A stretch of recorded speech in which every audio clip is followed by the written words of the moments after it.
Hello everyone, I'm Siddharth Bhat, and today I'll be presenting to you how functional intermediate representations don't fit well into classical SSA models and how the new concept of regions within MLIR allows us to bridge this gap between functional intermediate representations and classical SSA representations, thereby enabling us to cleanly represent and optimize functional intermediate representations using SSA plus regions within MLIR.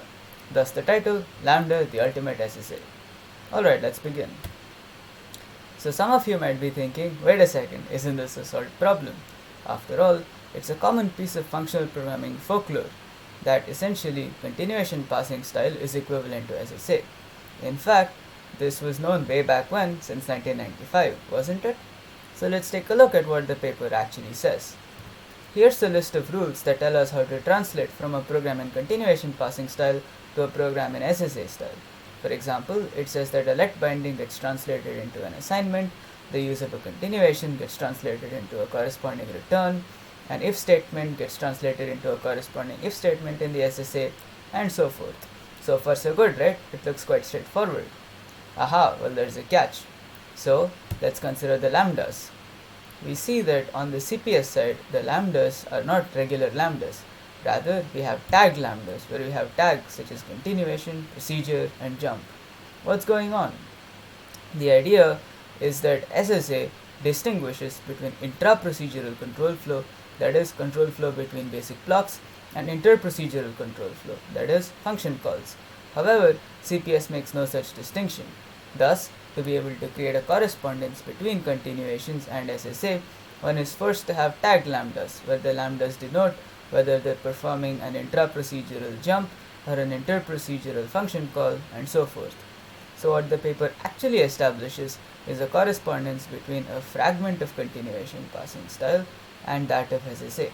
So there really is research to be done here in terms of setting up new correspondences between functional IRs and SSA based IRs. So some of you might still be thinking, alright, I agree that the previous correspondence doesn't work, but it still seems quite straightforward to be able to translate functional IRs into SSA. So as a sample, let's take a small functional program that matches on a boolean value b, and if the matched value is true, it returns an expression e, and if the matched value is false, it returns an expression f. If we were to straightforwardly convert this to SSA, then here's how we would do it. We would have a branch that branches on the condition b, which branches into two basic blocks, EBB and FBB. Within EBB, we translate the expression E into its corresponding SSA form, and within FBB, we translate the expression F into its corresponding SSA form. Straightforward, right? No problem at all. So now let's up the ante and let's try to do something more complex. In particular, let's try to use nested regions. Within the nested regions code, we now have an outer match of B, which when true has an inner match of B2, and when this match succeeds with true, it returns an E, and when the inner match of B2 fails with false, it returns an F. Similarly, in the false branch of the outer case, we have once again two matches. So in total, what we get are 4 different branches. Let's look at the corresponding SSA code. What's happened? Well, what's happened is that SSA is flat, and thus all we get is a flat control flow graph where the original nesting of the matches is no longer visible. The problem is twofold. First of all, this makes it harder to read since we've lost the actual nesting of the IR. It's no longer visible. Furthermore, we've actually lost information. All we see are branches. What we don't know is that in the original IR, these branches came from a match statement. Hence, we've in fact lost information in this encoding. This is not ideal. What we'd really like is an encoding that in fact preserves all the information we have. Thus, the solution is to use regions. So we propose to introduce an operation called lp.switch, which when switching on the boolean value b, if we see a value true, we open a new region inside which we translate the expression e. And similarly, for false, we open a new region inside which we translate the expression f. The advantage of using regions this way is that when we have nested matches, the nesting of the matches is cleanly described by the nesting of the regions. Note that regions were always an idea that was present in SSA. In particular, LLVM had analyses to actually find regions, that is, sub-control flow graphs that had single entry and single exit points. MLIR took this idea and made it into a first-class citizen, thereby enabling the IR to declare and reason about regions. We use this to create our switch instructions that in fact represent the nested control flow directly within the IR. Thus, we are able to better reflect the functional nature of the IR directly within SSA, and it still is SSA in that we continue to have the static single assignment property along with the ability to represent nested control flow directly. This is what we want. Taking a step backwards, in general, there is an abstraction gap between functional intermediate representations on the left hand side and SSA based intermediate representations on the right hand side, as we saw with this one example in terms of how to lower match. So, for our research question, we choose to explore this problem in one particular setting. The setting we choose is the Lean4 compiler. The way in which the Lean4 compiler compiles its code is to first lower down to some intermediate representations called Lambda pure and Lambda RC. Then, these intermediate representations are lowered directly in one step into C, which is then converted to LLVM and compiled, and thus an executable is created. There is a pretty large abstraction gap between the functional nature of Lambda RC and the imperative nature of C, or the SSA based nature of LLVM. We'd like to bridge this gap. How do we do it? We do it as follows. First, we embed the functional IR, that is Lambda RC, into an SSA based region based IR known as LP for Lambda pure. Next, we optimize this IR by introducing another dialect called region, where the region dialect allows us to construct certain classical functional optimizations in terms of SSA based optimizations. Finally, we lower directly to LLVM, skipping the code generation to C altogether. As we will show later on, this greater control over code generation allows us to provide certain guarantees that code generating to C simply cannot. So, strictly speaking, the exact encoding that our language supports is that we create SSA primitives for strict functional IRs with ref counting. Now, I've shown you one particular operation, which is the switch operation. You might be wondering whether, well, how many operations do we need? We need quite a few. So this is the exhaustive list. We need operations to reason about algebraic data types, numerics to reason about closures, reference counting for memory allocation, and join points for certain optimizations. So it's exhaustive, and note that we in fact create a feature complete embedding of the Lean4 intermediate representation. However, in this talk, we'll only be speaking about three particular instructions within our intermediate representations: the switch, the partial application, and the partial application extension. Great, so since we've seen the switch, let's take a closer look at closures within Lambda pure. First of all, let's suppose we have a function called f, which receives 4 integers as input and produces a boolean as output. If we have a simple call of this function with all 4 arguments, then this corresponds to a regular function call in MLIR. We don't do anything special. However, note that Lean4 is a functional programming language. Thus, it supports the ability of what is known as partial application. That is, we can create a new type of function called g, which is f applied with 2 arguments a and b. What does that really mean? Well, what that means is that g is in fact a function that when given 2 new arguments c and d will invoke f with the previously applied arguments a and b and these 2 new arguments c and d. So g takes 2 integers and returns a boolean. This is encoded within our IR with the instruction lp.partial application, where we partially apply the function f to the 2 inputs a and b. So that's one part. Now let's suppose we create another function h by partially applying g to k. Recall that g in fact requires 2 arguments. So what does this mean? This means that h is a function that when given an argument d actually invokes g with k and d. We can expand this definition. We know what g is. G is equivalent to simply calling f with a and b along with this argument k and the final argument d. So h has a type of int to bool. Now what we're doing is we're extending the closure of G with this new argument K. So this is represented by a call to a partial application extend function, where we extend the closure of G with this argument of K. Great.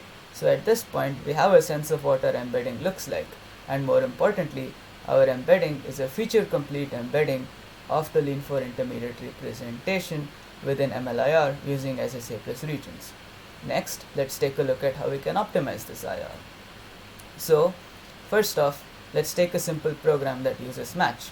We match on a constant true value, and if we see a true value we return 1, and if we see a false value we return true. The corresponding lambda pair encoding within MLIR looks as follows. We use a switch operation as we've seen previously, and if we see a true we return a 1, and if we see a false we return a 2. Great. Now what's the optimized version of this program? Well, the optimized version of this program simply immediately returns 1. The natural question is, how do we achieve this optimization? Obviously, since we're in MLIR, we could simply implement this optimization. However, that's not really the philosophy of MLIR. We want to be able to gain these optimizations in synergy with classical SSA optimizations.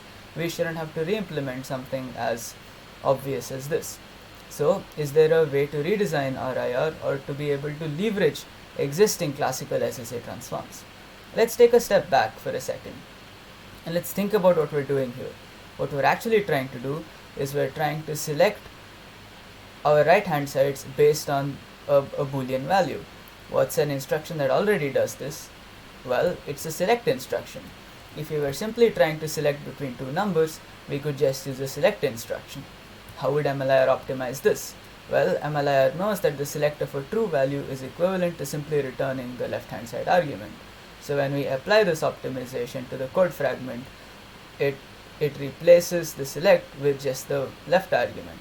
Then after some simple cleanup passes, we get the code that we want. The code immediately returns 1. However, we can't use this for our program since we don't have values, we have entire regions. But remember, we are compiling functional programs. In a functional program, an expression, which was a region, is in fact equivalent to a value. So we exploit this and we create new instructions called as region.value that lets us treat an entire region as an SSA expression. So here's our encoding of switch in terms of region. We create two region.values, one for the true branch and one for the false branch. We then select which of these regions need to be executed and then we run it. So how will this get optimized? Well, the same optimization as above kicks in, and we learn that the region that is to be run is simply the left hand side region.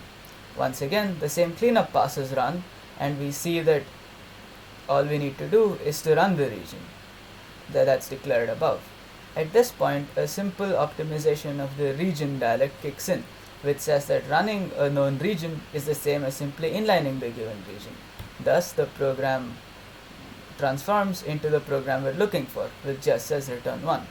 Note that we have recovered the optimization of case simplification by reusing a classical SSA based transform along with our new region dialect. In the paper, we have more examples of such synergies between classical SSA transforms and the dialect we introduce. Thus, at this point, we've managed to optimize a functional IR and implement case simplification as a consequence of classical SSA transforms. Cool. Let's now take a look at how to lower this IR.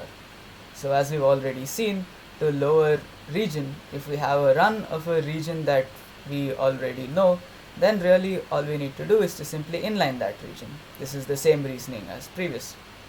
Now, let's imagine that we have a run of a region, but this region in fact was selected based on some condition C. And the two regions it's selecting, %x and %y, are some regions that have been declared. How would we lower this? Well, let's first try to lower the run of a select. What does that really mean in terms of control flow?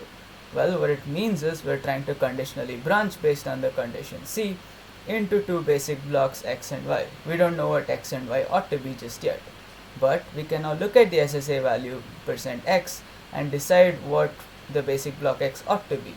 Since the SSA value %x contains the region value E, well, they should simply inline the region value E, because that's what x is. It contains E.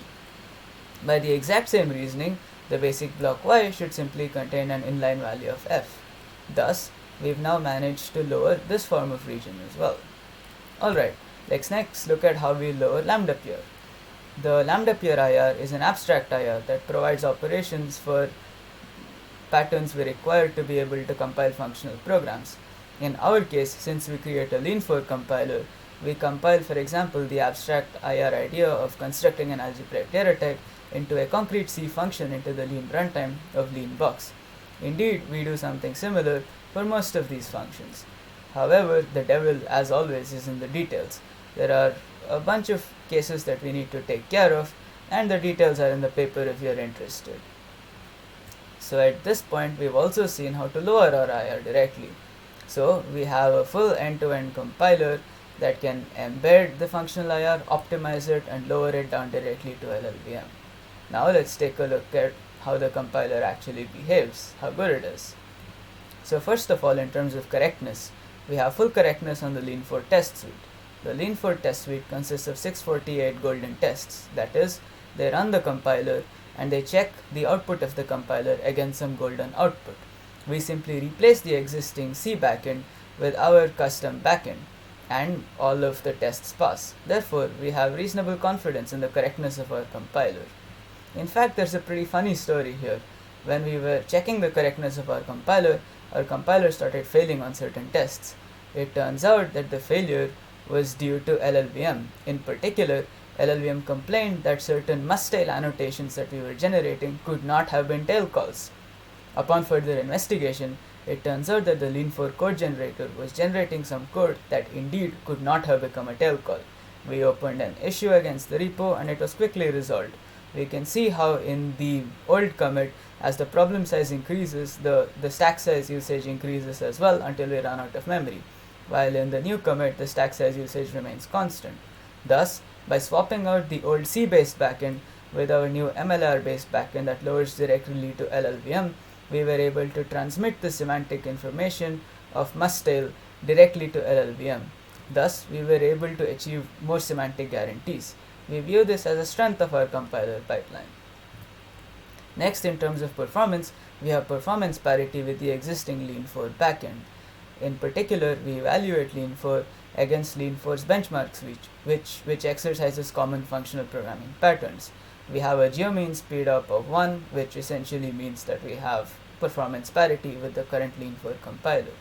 Thus, in summary, we have a compiler that is 100% correct on the test suite and has performance parity, and thus, in conclusion, our compiler allows us to create a bridge between functional intermediate representations and SSA by introducing the two dialects LP and region. We are 100% correct on the test suite, we have performance parity, and we are able to express common functional programming optimizations as a combination of well-known classical SSA transforms along with certain transforms that we introduce. Thank you.